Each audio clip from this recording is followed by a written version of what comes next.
ఈ దినపు దేవుని యొక్క మాట సమూయేలు మొదటి గ్రంథము 29వ అధ్యాయము 6వ వచనము. నీవు నిజముగా యథార్థపరుడువై ఉన్నావు. యథార్థపరుడు. దేవుని యొక్క బిడ్డలు అందరూ కూడా యథార్థవంతులుగా ఉండాలని దేవుని యొక్క ఉన్నతమైన ఉద్దేశం.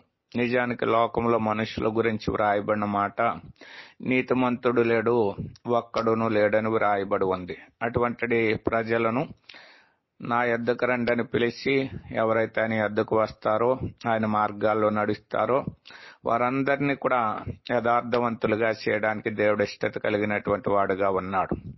దేవుని దృష్టిలోనే కాదు, మనుషుల యొక్క దృష్టిలో కూడా ఈ మనుషుడు యథార్థవంతుడని పిలిపించుకునేటువంటి ధన్యత దేవుడు మనకి ఇవ్వాలని ఆశ కలిగినటువంటి వాడుగా ఉన్నాడు. ఆ రీతిగా మనం పిలువబడాలంటే ఆయన యందు విశ్వాసం ఉంచి ఆయన మార్గాల్లో నడిచినప్పుడు అట్టి ఖ్యాతి మనకిస్తాడు. అట్టి ధన్యత మనము కూడా పొందుదుముగాక.